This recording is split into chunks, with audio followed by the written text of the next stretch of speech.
Hey everyone, welcome to Business Therapy's first entry into our seminar series.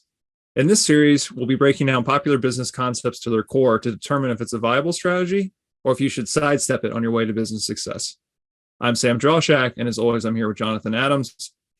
Today, we're going to be talking about whether VC funding or startup funding in general is a holy grail or a poison chalice. Let's dive in. Let's get straight to that answer. The answer is it's the poison chalice. But let's take it back to the beginning. So you're a startup founder, potential person, and you see the world and you think, something's missing in the world, or there's a better way to do something. And you have all this energy to make a change, which is an incredible thing. Not easy to get all that kind of energy to say, hey, the way the world is right now, it could be improved, or I could make something better for people. But for any of that to happen, for that change to happen, you have to focus your energy. If there's any chance for you to be able to bring that startup to life and make that sustainable change.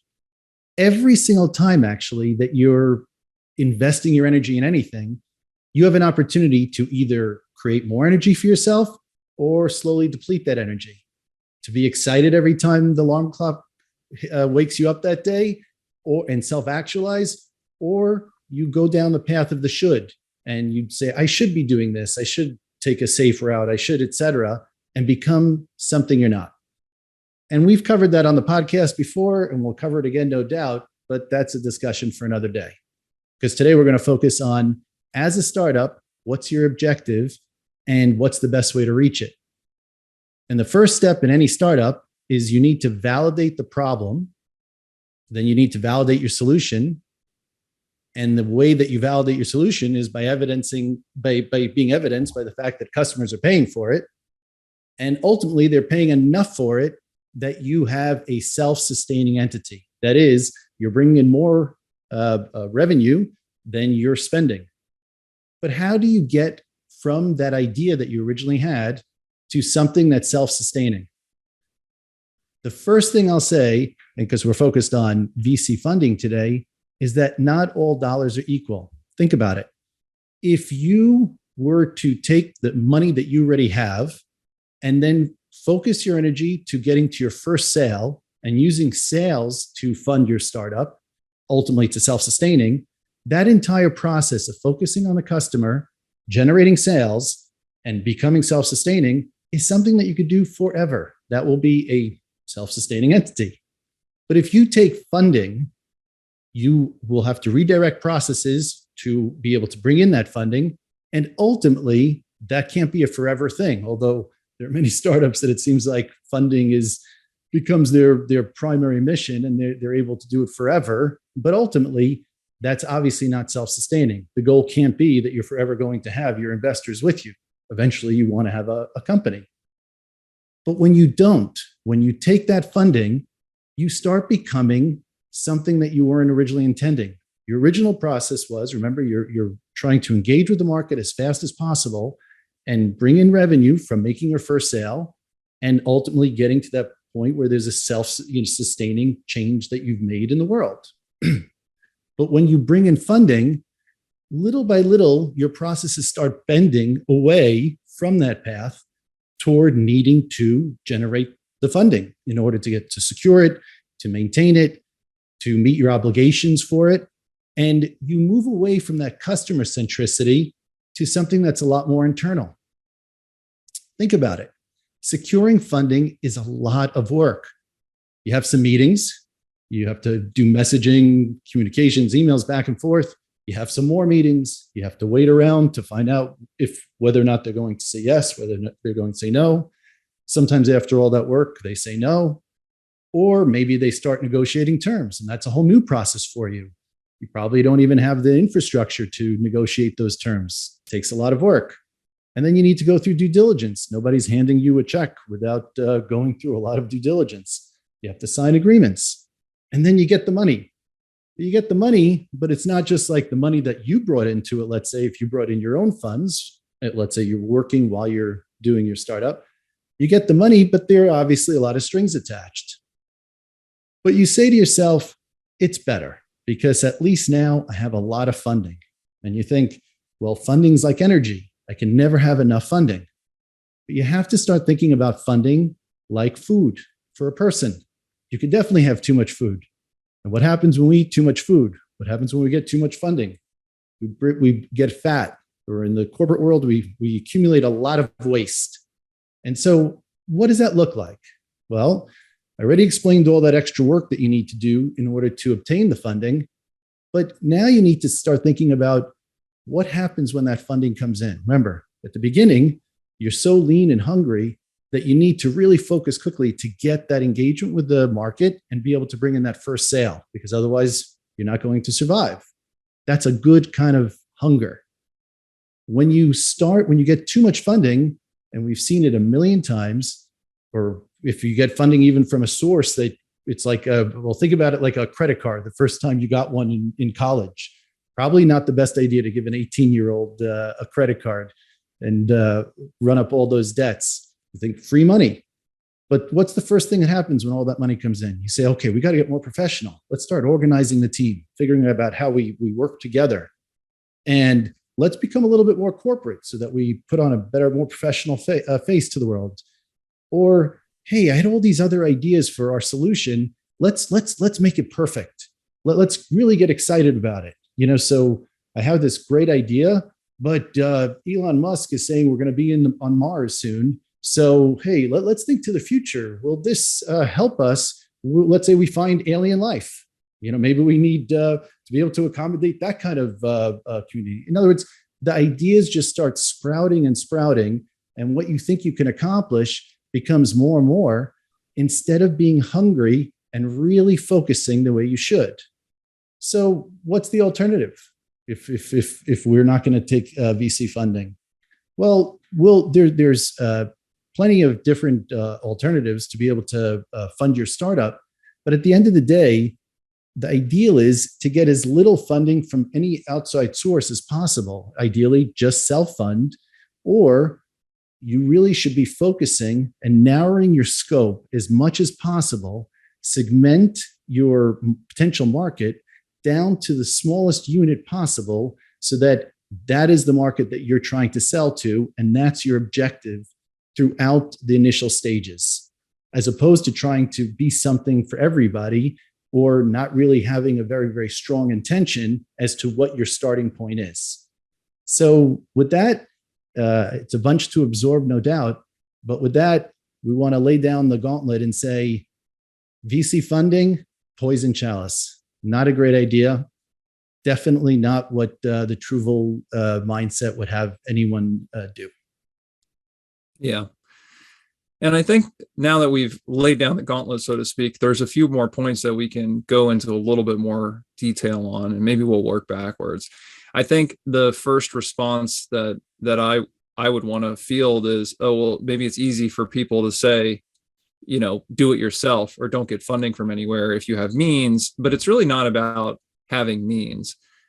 In terms of where you're getting money from to start a business venture, Jonathan's point on refocusing or being creative about getting the smallest scope, or in the lean startup sort of revolution, the minimum viable product, is you really want to focus on, you could have any sort of idea, but what is the fastest, most cost-effective way to get that first dollar? And in the lean startup, that's a proof of concept, essentially, to say somebody would be willing to pay for this. But the faster you become revenue generating and self-sufficient, the faster then you can iterate at a normal pacing. And I think that's the part that doesn't get talked about as much when we talk about minimum viable products and getting that first customer interaction. It's really not getting fat and not having way too much and not having the ability to wander into unproductive directions, as Jonathan was talking about, but rather you want to make sure that first dollar, then you could figure out, okay, if I wanted to reinvest this first dollar and continue to grow the business, what is the next logical conversation I'm having with that client base or a slightly expanded client base?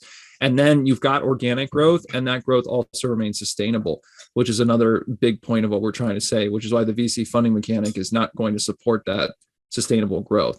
So it's really just to say it's a less romantic notion. We have to combat the romantic notion that you're going to get this huge allotment of money and you're going to be able to create some incredible thing in a very, very fast time, and it would be sustainable, because that last comment on sustainability is the most critical critical one. And I'm sure many of you out there are thinking about, what about network effects, or what about all these scenarios where you absolutely need a critical mass of funds to be able to do something? What we're suggesting is that when we look at the landscape and we see all the funding that's out there and what it's doing, we see huge machines designed to get funding, for all these funding companies to figure out these processes to identify who's going to make the most money, and are they going to be able to give X dollars return in X number of years. And there's definitely something good about people wanting to invest in change and invest in the future. So we're not saying that there's any negative activity, or sorry, we're attributing any negative attributes to any people, any of this. But what we're seeing is an entire machine organized around creating funds and money and increasing revenue. That's not sustainable change. That's not the kind of change that we're thinking about when we're talking about change. We're talking about actually making that change that drove the original energy that said, I want to do this startup, as opposed to being excited about the money that came in from whatever source and what we can do with all the money, et cetera. That's not what started the excitement. What started the excitement was the change you want to make in the world. And we're trying to keep everybody laser focused on that, instead of this giant machine that's kind of sprouted up on the side of it. Yeah. And this is where I think it's a good point to reflect on the mechanics of money as energy. And it's one of the core concepts that we talk about at Truval. But when you actually think about energy as something to run the machine or sustain the company, well, money, we always talk about labor and capital is your major sources of energy. But ultimately, as far as where we are in the conversation, energy is energy. And if you create a company that, from an idea, let's say the first step we're talking about is you want to see a change in the world, you're passionate about it, your human labor is the majority of the energy. And you don't need to put a lot of capital in at that point in the beginning, because you could be drawing zero salary, you could be living in somebody's basement, you could be working this as a side job, whatever the sort of traditional context is for a startup entrepreneur. You are supplying a lot of energy because you are a human and you have labor that you can contribute. And if you're aligned with something, you're passionate about it and you want to see that change, that's enough. That's enough to start something and start the company. Now, let's say that you spend all of your energy in the beginning trying to get capital. Well, now all of a sudden you get an infusion of capital, and the energy being supplied into the early stage company is now 99.99% capital from an outside source. Your relative energy contribution becomes extremely small. And when you create an entity or you create a process that's funded, or let's say not funded, because that's starting to be self-defining, when the energy going in is 99.9% of a particular source, well, of course, it makes sense that the process is going to evolve to consume that energy and also try to create more of it.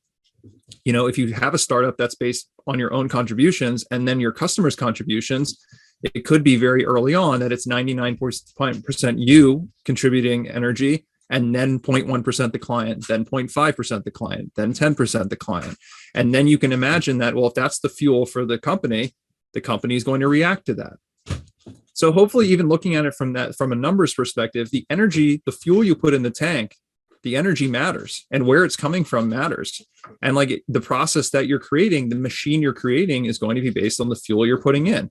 So when you think about it, when we discuss it in that way, it seems that it makes sense that the funding has nothing to do with the change that you're trying to create often. I mean, you could say a VC fund maybe is aligned with your mission directionally, but their purpose is to get return typically. And most funds are trying to get some return in some way from whatever you're doing. And that changes the alignment and the energy source of the company. And again, the sustainability aspect will keep driving that, because that's the part that's missing from the conversation. A successful company is not sustainable if funding is always going to be 80% or more, or let's say even the majority of the energy source of the company, because then the company is just selling to investors to get more money, and they're just using the company as a vehicle for return. So it really, at that point, whatever you try to start building is really irrelevant, because the company is now just transformed into a money engine for your primary customer, which is the investor. And there's a lot of examples out there of entities that were just amazing at collecting funding, but their underlying business model was not very good.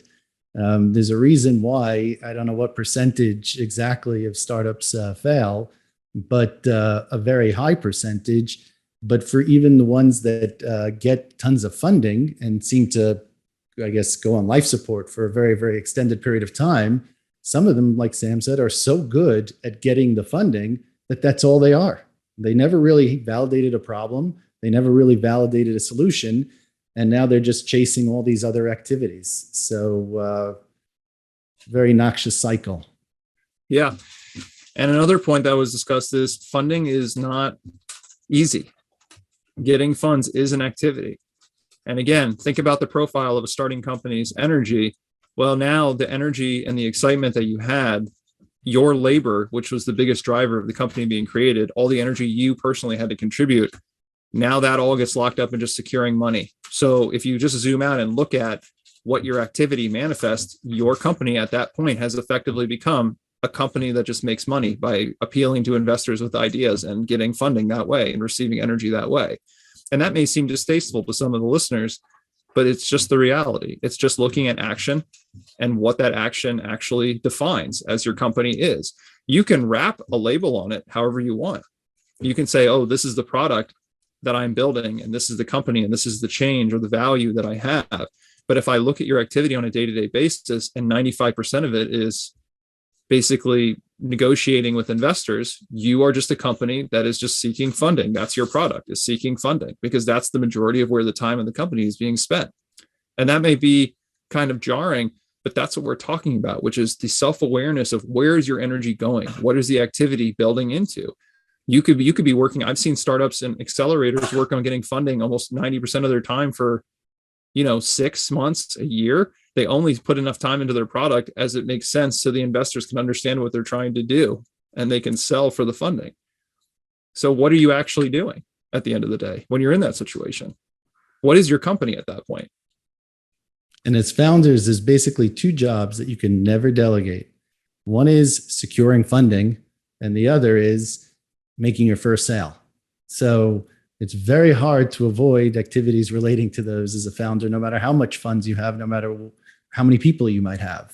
So you really have to think about, where do I want to spend my time? Making the change in the world, or Sam saying spending all that activity on securing funding? Yeah. And again, once you get the funding, the fat that sets in, it's unavoidable. Yeah, when I talk about this in other forums, I always talk about a garden as an analogy, where you certainly, it sounds very harmonious to have a garden that could produce every season. And like when people think about farming or they think about gardening, it's okay, we plant, and then, we have annuals and we have perennials, or we have different types of vegetables and produce, and they will come back as long as you're tending to them. Well, actually, in the modern world, a lot of times what happens is we just take huge infusions of chemicals through the use of fertilizers and different kinds of supplemental things you can put into the land, and you can get a really high yield, and you can really pump that garden, and you can pump the land for all of its nutrients and everything. But then the next year, the next season, it's barren. And then what do you have to do? You have to pump it full of chemicals again. You have to buy all the fertilizers. You have to have a massive infusion of outside resources to make it work. And I think it's a very eloquent analogy for the modern startup that takes too much funding, because sure, you can maybe pump it full of all that stuff and you can get something out of it, but the sustainability is not there. If you don't get the same treatment the following year, you're going to grow nothing. And the land itself is not set up for yield that will be self-replenishing with the land and the market and the economy that it's in.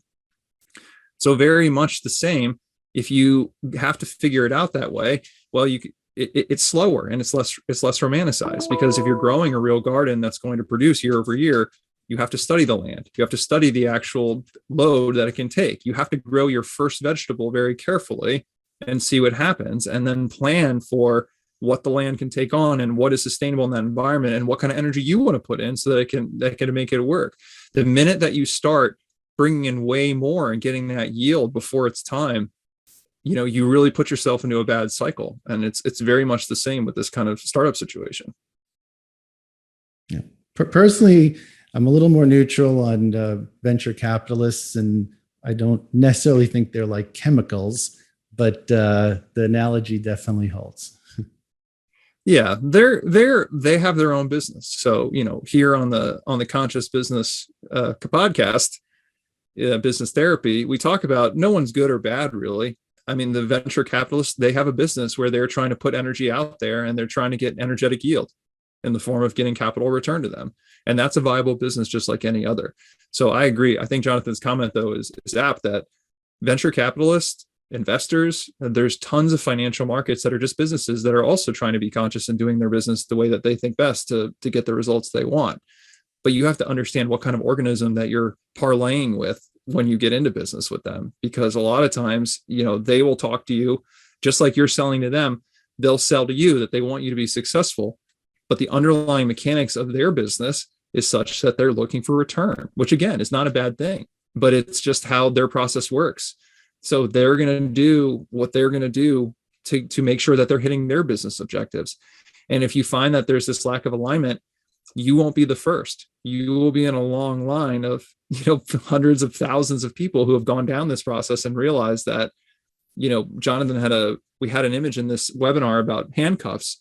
It's maybe not that severe, but you've got external pressure. You've got people who think they know better in certain ways coming in and telling you how to do your business. And that can be a real deflator, but they're just trying to run their business. So, if you could say, I'm going to start a company and I have an option to bring other people in who don't really have my same passion or experience in this particular niche, and I want them to tell me how to run a part of it, that sounds kind of unpalatable, or it should right off the bat. But then this is what we do when we seek VC funding. And that's what we invite in. And there's no way to avoid that. And I think a lot of people, they think they'll avoid that because, I'm in line with the investors, or they're low touch, or they trust, or they're an angel investor, or whatever. But it rarely ends up panning out that way in reality. Well, Sam, I think we definitely started a conversation that we hope you, our listeners, will continue and give us questions and challenge our conversation here. We would look forward to continuing the dialogue.